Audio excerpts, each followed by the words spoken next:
Hey guys, कैसे हैं आप लोग। Welcome back to our channel Akash Raj creations. I am Akash Raj presenting video on the series the Indian economy. मुझे उम्मीद है यह सीरीज से आप लोग अच्छे से समझ पा रहे होंगे और प्रीवियस कॉन्सेप्ट को रिवाइज तो कर ही रहे हैं ना। कौन सा कॉन्सेप्ट? वही अपना प्यारे से द इंडियन इकोनॉमी के चैप्टर 1 और चैप्टर 2 के पार्ट 1 को। In this video we are going to learn two concept. First one is development inclusive growth and second is growth with equity. This is second and final part of chapter 2. I hope you all are enjoying this series as this is beneficial in your various competitive exams and also to know about economy of India. So now let's begin to start our learnings. Concept of development is qualitative. It means that development is related to how good or bad is about growth. Whereas growth is qualitative. It means growth can be measured in numbers, percentage and so on. Growth एक arithmetic number है जो हमें यह information देता है कि इतना output में इंक्रीज हुआ है।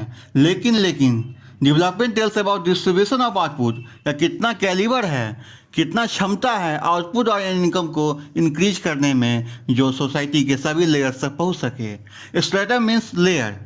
डेवलपमेंट से यह भी मतलब है इक्वल डिस्ट्रीब्यूशन सोसाइटी में हो रहा है। पहले क्या समझा जाता था? इनिशियली ग्रोथ में इंक्रीज को रिक्वायरमेंट होता है और उसके बाद डेवलपमेंट तो हो ही जाएगा। यह थ्योरी को ट्रिकल डाउन थ्योरी बोलते हैं। तो समझ आया ट्रिकल डाउन थ्योरी किसको बोलते हैं? इसके अकॉर्डिंग स्टार्टिंग में ग्रोथ की जरूरत होती है, उसके पीछे पीछे डेवलपमेंट तो आ ही जाएगा। ऐसा इसका थ्योरी का थिंकिंग है। दिस मीन्स दैट ग्रोथ में जैसे ही इंक्रीमेंट होगा यह पहुंच जाएगा, ठीक है, सोसाइटी के बॉटम लेयर तक, एंड प्रोवाइडेड इक्वल डिस्ट्रीब्यूशन होगा ही होगा। दिस इज द सिग्निफिकेंस और importance of wordings like growth and development. Starting की ईयर्स में हम लोग का प्रॉब्लम था कि हम लोग अनेबल थे अपने ग्रोथ रेट को पुश अप करने में, उसको इंक्रीज करने में। हम लोग का जो एम्फेसिस था, हम लोग का जो फोकस था वो किस पर था? हम लोग अपने ग्रोथ रेट को इंक्रीज करना चाह रहे थे जो ट्रिकल डाउन थ्योरी पर वर्क कर पाता, and which was allowed for development हो सके। एंड हम लोग का डिस्ट्रीब्यूशन सिस्टम क्या होना चाहिए? वो इक्वल होना चाहिए था। हम लोग का फोकस स्टार्टिंग में उस पर ही था। लेकिन ये स्टोरी चेंज हुआ इंडिया का कब? जब हम लोग का इकोनॉमिक रिफॉर्म्स लाया गया 1991 में, एंड अभी जो उसके बाद 2005 में देखा गया उसमें कभी जमीन आसमान का फर्क देखा गया। And India has not only broken through the low growth rate cycle. जो हम लोग का पहले लोग चल रहा था ग्रोथ रेट, वो उसको ब्रेकअप नहीं किया गया, but also become one of the fastest growing economy after China. India ने हाई ग्रोथ रेट देखा, ठीक है, उसने अचीव किया सिंस 2005। लेकिन क्वेश्चन हम लोग के सामने आ रहा है कि ट्रिकल डाउन थ्योरी जो है क्या वो इंडिया में सक्सेसफुल रहा? तो नहीं रहा, because it has not benefited the Indian masses in terms of lowering absolute poverty levels and creating opportunity of employment and reducing the intra religion imbalances. ठीक है, तो ये आपको जब नहीं हो पाया तो हम लोग कैसे बोल सकते हैं कि ट्रिकल डाउन थ्योरी यहाँ पर सक्सेसफुल रहा? वो आपको नहीं था। They are the reasons to understand why the trickle down theory has not work for India. पहला रीजन क्या है कि इंडिया में जो आपको प्रॉब्लम क्या है इकोनॉमी का, कि ये स्ट्रक्चरल है, ठीक है, एंड एक्सेसिव इकोनॉमिक डिपेंडेंस जो हम लोग का है वो आपको एग्रीकल्चर सेक्टर पर है। Over 65% of the population is either directly और indirectly dependent on agriculture sector. तो इतने बड़े ह्यूज मासेज जो इस पर डिपेंडेंट है, ठीक है, तो आपको यही प्रॉब्लम था कि इससे जीडीपी भी इंक्रीज होना चाहिए। लेकिन हम लोग आगे देखेंगे कि एग्रीकल्चर सेक्टर का डिपेंडेंस अधिक है लेकिन जीडीपी में इसका कंट्रीब्यूशन कम रहा है। देखिए बात समझिए दिक्कत कहाँ पे है। 65% of the population of India is dependent on agriculture sector indirectly और इनडायरेक्टली, लेकिन इसका जो जीडीपी में कंट्रीब्यूशन है एग्रीकल्चर सेक्टर का इज ओनली 18%। देखिए, जबकि आपको 65% मीन्स ह्यूज मासेज ऑफ जो पीपुल है वो इस पर डिपेंडेंट है। लेकिन तो इसका मतलब क्या होना चाहिए कि जीडीपी में कंट्रीब्यूशन इसका ज़्यादा होना चाहिए, लेकिन ये सिर्फ 18% है। In the largest contribution of our 55% comes from the service sector and remaining 27% is contributed by the secondary sector और which only 14% is by manufacturing sector. ठीक है, तो ये स्ट्रक्चर जो हम लोग का देखते हैं कि डिफरेंस है यहाँ पर, जो प्रॉब्लम है यही रीजन था आपको जो यहाँ का ट्रिकल डाउन थ्योरी वर्क नहीं किया गया था, वो सक्सेस नहीं रह पाया था। The sectoral contribution the list of GDP has the maximum dependence on agriculture, the sector contributing the most has the लेस्ट dependence. Means हम लोग सर्विस सेक्टर पर डिपेंडेंस अधिक नहीं है, डिपेंडेंस नहीं हम लोग हैं, लेकिन वही आपको सबसे अधिक क्या कंट्रीब्यूशन देता है इंडियन इकोनॉमी के जीडीपी में। समझ में आया? तो ये फिर सही कहाँ से है? तो ट्रिकल डाउन थ्योरी कैसे वर्क करेगा आपको यहाँ पे? किसी भी इकोनॉमी में तीन सेक्टर होता है। एग्रीकल्चर सेक्टर, जिसको हम लोग प्राइमरी सेक्टर भी बोलते हैं, secondary sector means manufacturing sector, and third is your tertiary sector और सर्विस सेक्टर। ये तीनों में एक लिंकेज होना चाहिए, तभी हमारी इकोनॉमी को ग्रोथ मिल पाएगा, एंड वो ग्रोथ मिलने के बाद डेवलप हो पाएगा। ठीक है, तो इंडिया का ग्रोथ प्रोसेस हम लोग क्या देखते हैं कि एक लिंक, एक मिसिंग है। कहाँ पे? आपको service sector and manufacturing sector में होना क्या चाहिए कि सर्विस सेक्टर आपको तब आना चाहिए जब एक मैन्युफैक्चरिंग सेक्टर मैच्योर कर गया, उसका आपको लिंकेज होना चाहिए कहाँ से? सर्विस सेक्टर में। लेकिन ये मिसिंग देखने के लिए मिल रहा है। ठीक है, it should be the first manufacturing sector before the service sector और द बेस थ्रू आउट। में क्या हुआ कि दोनों साथ में वर्क करे, टुगेदर वर्क करे, या पहले मैन्युफैक्चरिंग सेक्टर है और बाद में उसके पीछे से सर्विस सेक्टर आना चाहिए। इन दोनों में कोऑर्डिनेशन होना चाहिए, जो एक मिसिंग देखा गया। This is an important feature as there is a linkage between manufacturing sector and agriculture sector, either through raw materials or a market for the industrial produce and also for the employment opportunity। हम लोग देखते हैं कि agriculture sector, manufacturing sector में एक linkage है, लेकिन ये मिसिंग कहाँ पर है? सर्विस सेक्टर के साथ। This provide for a greater sustainable growth for economy. Means growth तो हो, लेकिन वो लंबे समय तक टिके रहे, इससे के लिए एक लिंक होना चाहिए तीनों सेक्टर में एक साथ। वो यहाँ पर मिसिंग देखने के लिए हो रहा है। कहाँ पे? देखिए, manufacturing sector and agriculture sector में है, लेकिन ये service sector and manufacturing sector में ये लिंक मिसिंग है। हम लोगों ने देखा कि manufacturing sector and service sector में एक लिंक मिसिंग है। ठीक है, एंड मैन्युफैक्चरिंग सेक्टर जो है तो सर्विस सेक्टर से पहले आना चाहिए, लेकिन ये हो नहीं पाया था। तो this benefited of increase growth rate in recent year to the service sector and little to the manufacturing sector and very less to the agriculture sector because ठीक है, ये जो एक लिंकेज होना चाहिए, ये डेवलपमेंट नहीं हो पाया, एंड इसका बाजी कौन मार के ले गया? Service sector. एंड जहाँ पर एग्रीकल्चर सेक्टर पर 65% ऑफ मोर पीपल यहाँ पर आपको इस बेस्ड हैं, वो तो आपको बेनिफिट नहीं ले पाए। सर्विस सेक्टर जो इंडिया में इतना बूम पर गया, इतने पीक पर गया, तो उसके पीछे बीपीओ एंड केपीओ का बहुत बड़ा हाथ है। BPO means business processing outsourcing and KPO means knowledge processing outsourcing, and also due to the need of value added services by the bigger economic establishing base in India, given the low cost of hiring। यहाँ पर जो hiring cost था, employment cost था, वो काफ़ी job cost कम गया था, and easier to impart skill, जो ट्रेनिंग था एंड स्किल जो प्रोवाइड करना था वो काफ़ी ईजी था, वो काफ़ी जल्दी अवेलेबल भी हो गया था। And has a large young work force. India में जो था कि यंग फोर्स काफ़ी अवेलेबल है, तो इस वजह से जो है सो यहाँ पर ये प्रॉब्लम नहीं आया, एंड इसका बेनिफिट किसको मिला? सर्विस सेक्टर को। Still a large question of why this excessive dependence on agriculture sector. अभी भी क्वेश्चन आता है कि हम लोग क्यों डिपेंडेंट है एग्रीकल्चर सेक्टर पर 65% of population, and remain still to be resolve. ये अभी तक ये इसका मुद्दा समझ नहीं आ पाया है। It is said that India population mostly resident in village. होता क्या है कि इंडिया का जो अधिकतर पॉपुलेशन जो है, मैक्सिमम पॉपुलेशन कहाँ पर रहते हैं? विलेज में रहते हैं। तो वहाँ पर जो है सो ये एग्रीकल्चर सेक्टर ही वर्क करता है। तो इस यही रीजन शायद है कि एग्रीकल्चर सेक्टर पर सबसे अधिक क्या है कि इंडियन पॉपुलेशन उस पर डिपेंडेंट है। लैक ऑफ एम्प्लॉयमेंट अपॉर्चुनिटी भी है हम लोग के पास इन द मैन्युफैक्चरिंग सेक्टर। ठीक है, मैन्युफैक्चरिंग सेक्टर में जो है सो एम्प्लॉयमेंट अपॉर्चुनिटी उस रेशियो में नहीं है जिसमें होना चाहिए। देखिए, इंडिया में का जो पॉपुलेशन है वो सबसे अधिक कहाँ रहते हैं? गांव में रहते हैं। यानी गांव के जो पॉपुलेशन है उसमें किस पर डिपेंडेंट है? मेनली एग्रीकल्चर सेक्टर पे है। एम्प्लॉयमेंट का जो अपॉर्चुनिटी है वो अभी लैक कर रहा है मैन्युफैक्चरिंग सेक्टर में। ठीक है, जो हम लोग का फॉर्मल एजुकेशन होना चाहिए, basic education and skill development होना चाहिए, वो अभी नहीं हो पा रहा है। ठीक है, and lesser growth of agro based industry, जो आपको एग्रीकल्चर बेस्ड इंडस्ट्री है उसका को ग्रोथ भी उस लेवल पे नहीं हो पाया है। And traditional thinking and the object of poverty, ठीक है, could be some of many reason. जो थिंकिंग जो है वो अभी भी चेंज नहीं हो पाया है लोगों का, तो फिर डेवलपमेंट कैसे आ पाएगा? इंडिया का अगर मैक्सिमम पॉपुलेशन अगर गांव में रहते हैं, विलेज में रहते हैं, तो गवर्नमेंट को क्या चाहिए कि वो अपना एफोर्ट लगाए। ठीक है, जो basic and effective and efficient infrastructure जो है वो डेवलप करे। कहाँ पे? गांव में। इंक्लूड किस पे होना चाहिए? Road, rail, banking system, electricity system, ठीक है, ये so on.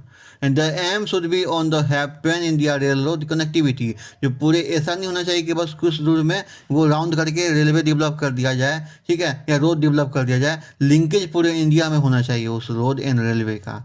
This would provide the easy accessibility and the faster mode of travel and making the labour mobile, जो वहाँ का लेबर स्किल है वो क्या हुआ कि वो मूव कर सके अनदर पार्ट ऑफ कंट्री में, अनदर पार्ट से जो स्किल है वो वहाँ पर मूव ऑन कर सके, ठीक है। तो ये एक मोबिलिटी होना चाहिए, ये तभी हो पाएगा जब पूरे ऑल ओवर इंडिया में इसका लिंकेज होगा। ये नहीं कि बस कुछ छोटे से एरिया में इसका बना के डेवलप करके छोड़ दें, इसका लिंकेज पूरा इंडिया के साथ होना चाहिए। इतिहास गवाह रहा है जिस भी कंट्री का रोड लिंकेज अच्छा रहा है वो देश डेवलप किया है, जैसे कि हाँ देख लीजिए जर्मनी का, यूएसए का एंड हाल में चाइना का, इन कंट्री का रोड लिंक काफ़ी अच्छा रहा है, ठीक है। इंडिया भी काफ़ी देर से जागा एंड ये इसने क्या किया, रोड बनाना स्टार्ट कर दिया, रोड बिल्डिंग का काम यहाँ पर हो रहा है। जैसे कि प्रोजेक्ट्स को हम लोग देखते हैं, पहला है गोल्डन क्वाड्रिलेटरल जो 4 metro city Delhi, Kolkata, Chennai and Mumbai को ये लिंक करता है। एंड सेकेंड है द नॉर्थ साउथ कॉरिडोर, ठीक है, श्रीनगर टू कन्याकुमारी में है को उसको लिंक करता है। And the last one is east west corridor जो सिलचर एंड पोरबंदर को जोड़ता है, ठीक है, ईस्टर्न पार्ट ऑफ इंडिया को वेस्टर्न पार्ट ऑफ इंडिया से कनेक्टेड करता है रोड लिंक से। देखिए एफर्ट तो हो ही रहा है टायर 2 एंड टायर 3 सिटी के रोड डेवलपमेंट पे, साथ ही साथ गाँव में भी जो है, विलेज में भी जो है रोड डेवलपमेंट का काम हो रहा है। किसके द्वारा? प्रधानमंत्री ग्रामीण सड़क योजना के द्वारा, ठीक है। ये जो स्कीम है इसमें गाँव में, विलेजेज में जो है सो रोड का डेवलपमेंट किया जा रहा है।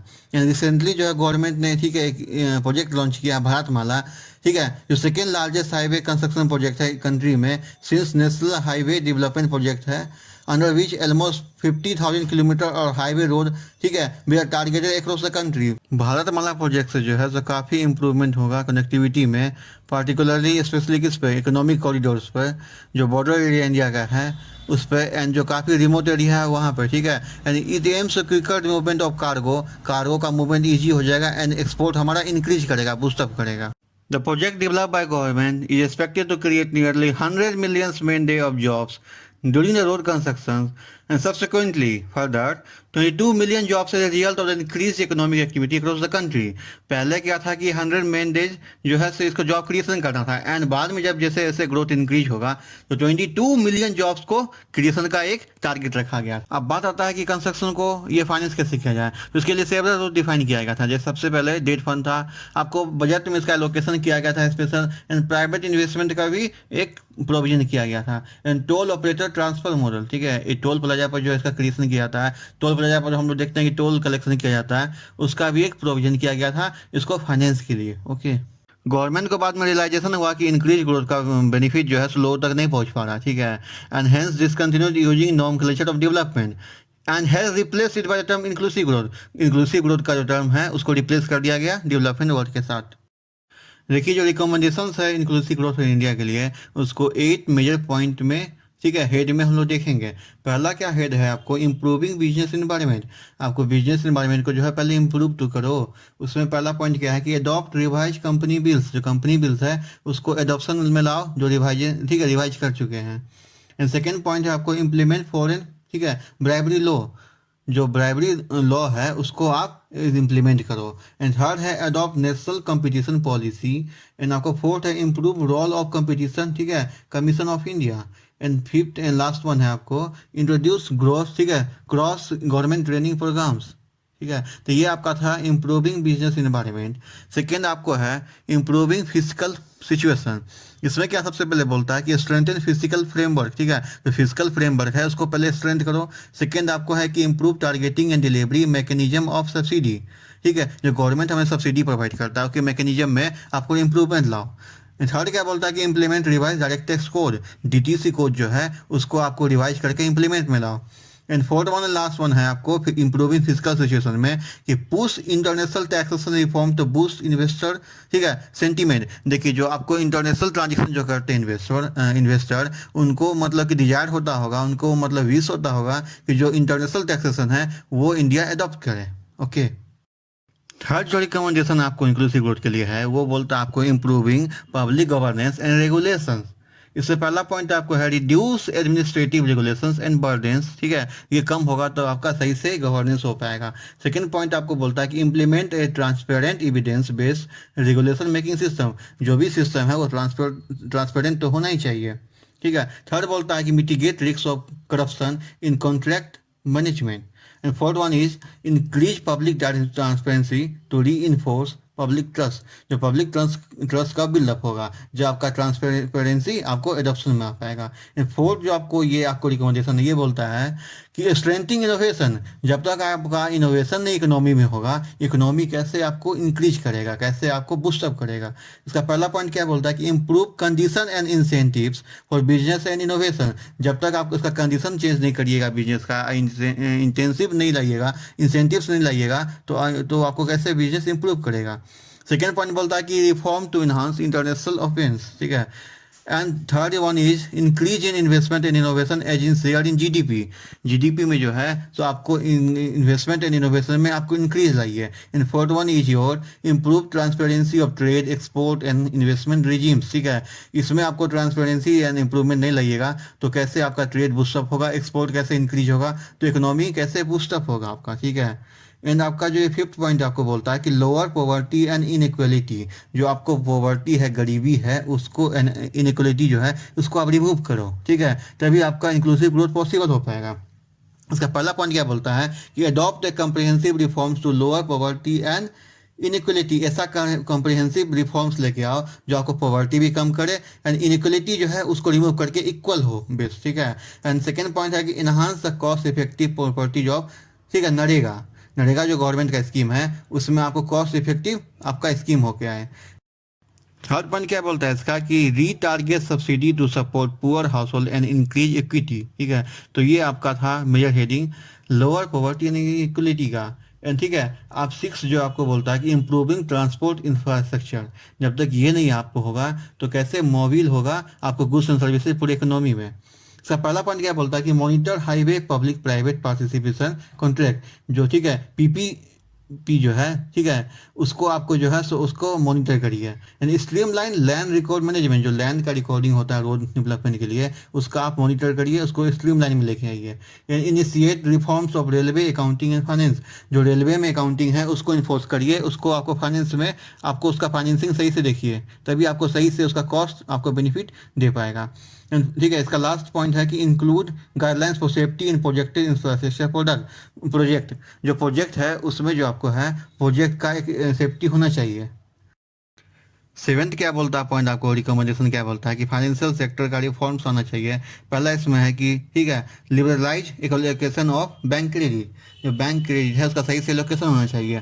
एंड सेकेंड बोलता है इसमें पॉइंट कि modernise financial sector legal infrastructure, जो लीगल इंफ्रास्ट्रक्चर है ये इसमें मॉडर्नाइजेशन होना चाहिए, ठीक है, ट्रेडिशनल आपको आप जरूरत नहीं है। एंड थर्ड है कि स्ट्रीमलाइन रेगुलेटरी अरेंजमेंट होना चाहिए इसमें, and modernize regulatory of rural and cooperative banks. And last one है improve database on household credit worthiness, ठीक है, जो क्रेडिट आपका जो वर्थीनेस है उसमें आपको उसका रिलायबिलिटी आना चाहिए। एंड लास्ट है आपका मेजर पॉइंट जो रिकमेंडेशन बोलता है वो है इम्प्रूविंग हेल्थ केयर क्वालिटी। जो हेल्थ केयर क्वालिटी है उसमें इम्प्रूवमेंट अगर नहीं होगा तो पीपुल का कैसे डेवलपमेंट हो पाएगा। इसमें पहला पॉइंट है कि रेगुलर सप्लाई चेन ऑफ, ठीक है, फार्मा कंपनी। सेकेंड आपका है कि additional funding to state for expending coverage of health care to the people, to the pure people. And third is your regulate private health care insurance. Development एक नया concept है लेकिन government को अब एक व्यू क्या है डेवलपमेंट पे ही है, because the earlier belief was that for development to take place growth was a necessary condition, लेकिन बाद में देखा गया ऐसा नहीं होता है।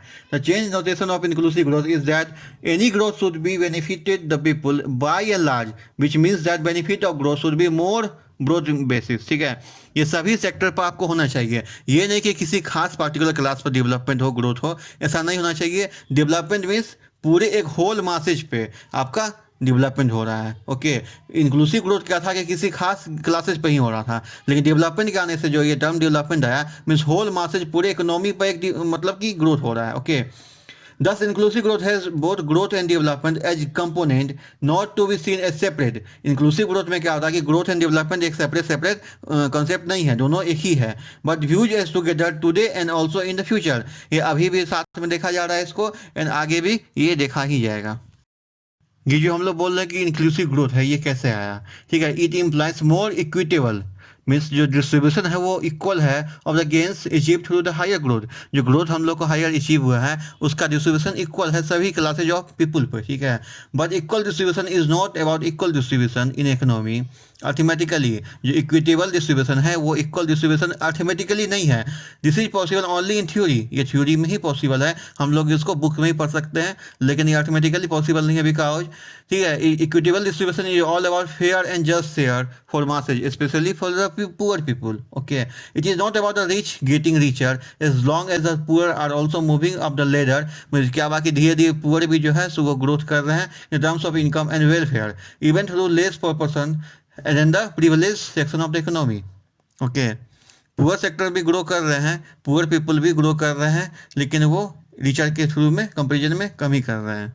देखिए, लाइवलीहुड जो पीपल का है वो इजीली अचीव होगा एंड आपको जो बेसिक नीड है वो फुलफिल होगा, तो हम लोग बोल सकते हैं उसको इक्विटेबल डिस्ट्रीब्यूशन हो रहा है, ठीक है, वो आपका अचीवमेंट हो चुका है। Because as long as both the subset in the economy are moving in the same direction, okay, have means of the livelihood are economically better off now and their basic needs are met now and the objective of equitable distribution is being now achieved, okay.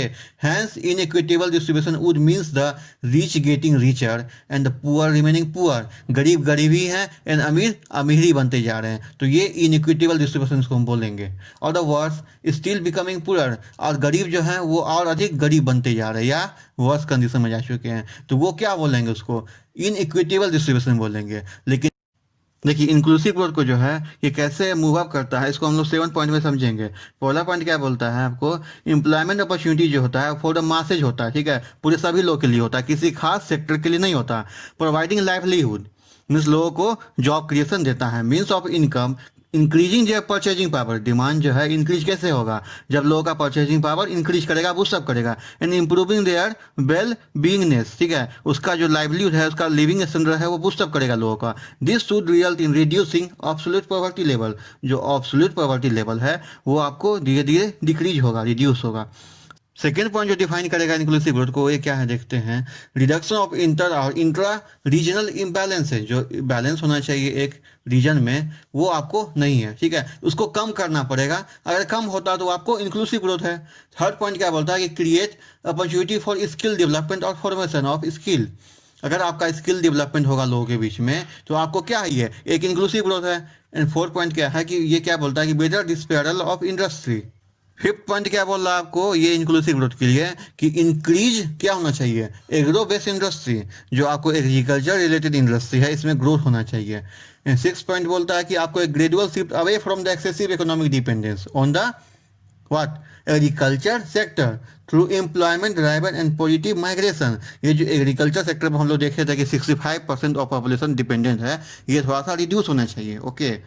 And seven point आपको है increase vocational employment means repairs of car, scooter, TV, mobile, gardening etc, ये सब होना चाहिए economy में, तभी आपको inclusive growth economy में देखने के लिए मिलेगा।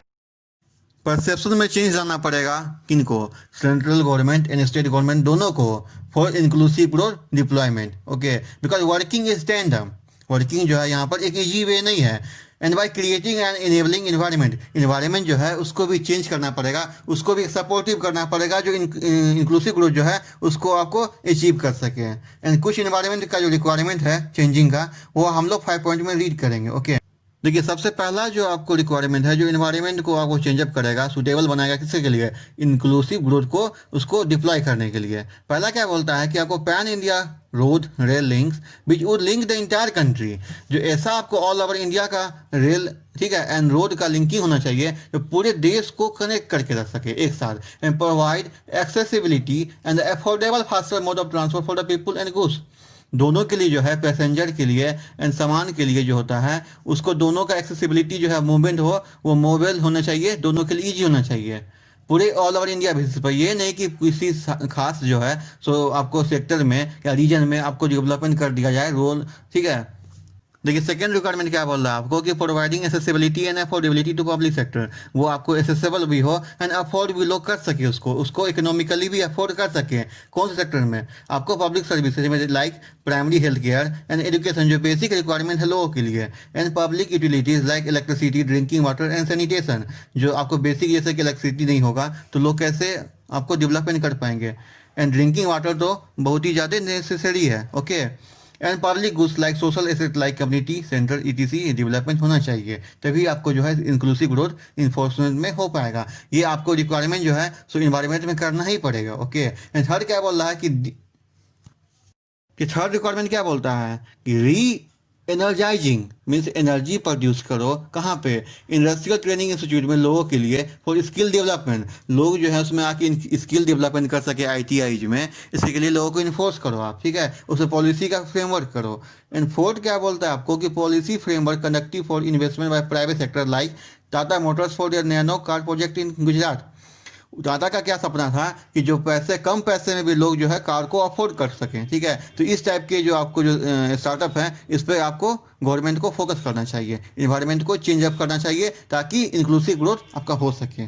ओके, फिफ्थ रिक्वायरमेंट क्या बोला कि आपको फोकस होना चाहिए on directly creating employment opportunity पे। The government has already launch Mahatma Gandhi national rural employment guarantee scheme, ठीक है, which provide employment for 100 days में, कम से कम जो है साल में 100 डेज का जो है आपको जॉब गारंटी मिलेगा to one member of every poor family. जितने पुअर फैमिली हैं सभी के एक, कम से कम एक मेंबर को तो आपको मिलना ही है 100 डे का साल में जॉब गारंटी, ठीक है। And house hold in every district of the country, जितने भी डिस्ट्रिक्ट है पूरे आपको देश में, पूरे कंट्री में, पूरे इंडिया में, उसमें क्या हुआ कि हर एक परिवार से एक इंसान को आपको 100 डेज का जॉब गारंटी आपको ये स्कीम आपको देगा। कौन सा? Mahatma Gandhi national rural employment guarantee scheme में। हम लोगों ने देखा कि गवर्नमेंट इन्वायरमेंट को चेंज कर रहे हैं, आपको अपने परसेप्शन में चेंज ला रहे हैं to adopt the inclusive growth, ठीक है। ये बेनिफिट क्या लेके आएगा, आइए देखते हैं। The creation of the enabling environment by the government is a की prerequisite which would largely determine India's ability to achieve inclusive growth in also in future। अभी प्रेजेंट में तो ग्रोथ होगा ही, लेकिन ये गवर्नमेंट दूर का देख रहा है, फ्यूचर का देख रहा है, वहाँ पे भी आपको फ्यूचर में भी ग्रोथ होने वाला है।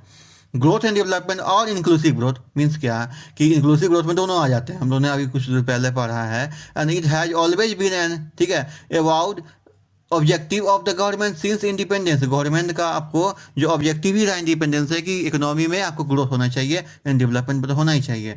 The difference today is not in the objective but the manner in which is being sought to be achieve. देखिए ऐसा नहीं है कि पहले के गवर्नमेंट में आपको या पहले के समय में आपको उनका मन नहीं था डेवलपमेंट का, मन था, ग्रोथ था, उनका पॉलिसी था आपको ग्रोथ बेसिस के लिए, ठीक है। लेकिन अब जो है सो आपको ऑब्जेक्टिव तो वही है, लेकिन मैनर, तरीका बदल चुका है आपको ग्रोथ पाने के लिए, ठीक है। पहले भी ऑब्जेक्टिव वही था, अभी भी वही है, लेकिन मैनर जो है, तरीका जो है, एक फोकस इंक्रीज हो चुका है। Earlier the government has taken up both the responsibility of increment, ठीक है, growth and the equitable distribution and spread scarce resources across both, resulting in the dilution of the effort and achieving neither growth nor equitable distribution। देखिए हम लोग जानते हैं कि resource square है, इनको काफ़ी अच्छे तरीके से इसको आपको स्प्रेड करना चाहिए जहाँ पर आपको डेवलपमेंट हो सके, ठीक है। And increase growth, increase growth means क्या कि ग्रोथ हो लेकिन आपको इंक्रीमेंटल वे में होना चाहिए। ओके, हम लोग ने पहले भी आपको पार्ट में देखा है कि ग्रोथ होना चाहिए, लेकिन अगर वो इंक्रीमेंटल नहीं है तो फिर बेनिफिट क्या है उस ग्रोथ का। ओके, 1991 का जो रिफॉर्म्स इकोनॉमी में लाया गया था वो आपको एक चेंज लेके आया, ठीक है, एक स्ट्रेटेजी में of leading the private sector play major responsibility in the investment and growth. पहले क्या था इकोनॉमी में कि प्राइवेट सेक्टर का रिस्ट्रिक्शन था एंट्री में, लेकिन 1991 में जो क्या हुआ कि एक रिफॉर्म्स लेके लाया गया इकोनॉमी में कि प्राइवेट सेक्टर का भी आपको एंट्री हो, वो भी आपको वर्क करे इकोनॉमी के लिए। तो इसमें देखा गया कि एक स्ट्रेटेजी चेंज हुआ, ठीक है, एक स्ट्रेटेजी चेंज आया तो आपको ग्रोथ भी देखने के लिए मिला बाद में। While on the other hand, the government would concentrate on the welfare measures and create the enabling environment for the desired inclusive growth of the economy in the future। सिर्फ प्रेजेंट पर focus नहीं है, economy के future पे भी आपको focus है, होना भी चाहिए कि सिर्फ प्रेजेंट पे क्यों फोकस करना है, आपको सस्टेनेबल डेवलपमेंट होना चाहिए, सिर्फ डेवलपमेंट नहीं, सस्टेनेबल डेवलपमेंट कि फ्यूचर के लिए भी आपको डेवलपमेंट होना चाहिए। This is also based on the fact that more and better growth by the private sector would means larger tax revenue. Means हम लोग का जो टैक्स रेवेन्यू गवर्नमेंट का आता है वो मेनली कहाँ से आता है, कॉर्पोरेट टैक्स से, ठीक है। And for the government which will enable the government in expanding the social sector, ठीक है, intervention is a way of redistribution of the people. जो गवर्नमेंट का टैक्स कलेक्शन होगा प्राइवेट सेक्टर से, वही तो फिर लोगों को दे पाएंगे। जो पब्लिक एक्सपेंडिचर होता है, ठीक है, रोड बनाने में, रेलवे बना डेवलप करने में एंड ब्रिज बनाने में, वो कहाँ से आता है आपको? जो गवर्नमेंट का टैक्स कलेक्शन आता है प्राइवेट सेक्टर से, वही तो वो पब्लिक एक्सपेंडिचर आपको करते हैं डेवलपमेंट ऑफ, ठीक है, सोसाइटी एंड इस कंट्री। इंक्लूसिव ग्रोथ जो है सो एक नया कॉन्सेप्ट नहीं आ चुका है, ये आसमान से आके नहीं गिरा, ये पहले भी आ चुका था। ये एक्चुअल में हो क्या रहा है कि आपको ग्रोथ एंड डेवलपमेंट का एक सिनोनिम्स है, ठीक है, ये दोनों का एक कॉमन वे है। And equitable distribution all the role in a new terminology known as inclusive growth. जो इक्विटेबल डिस्ट्रीब्यूशन है, ग्रोथ है, डेवलपमेंट है, ये तीनों का जो आपको मिक्सचर है एक तरह से, उसको हम लोग क्या बोलते हैं कि इंक्लूसिव ग्रोथ है। इंक्लूसिव ग्रोथ कोई एक्स्ट्रा आपको या नया वर्ड नहीं आया है, ठीक है, ये तीनों का एक कॉमन वे है। Specific and unique to India, ये इंडिया के लिए आपको यूनिक है, लेकिन बिल्कुल नया भी नहीं है। Okay, in future the challenges would lie not in achieving a higher growth but to provide greater inclusivity more, ठीक है, broad base which benefit the masses. Mean सभी सेक्टर पर क्या है कि किसी स्पेसिफिक सेक्टर पर फोकस नहीं करके सभी सेक्टर पर डेवलपमेंट के लिए फोकस करना है। तो यही आपको इंक्लूसिव ग्रोथ का मोटो है।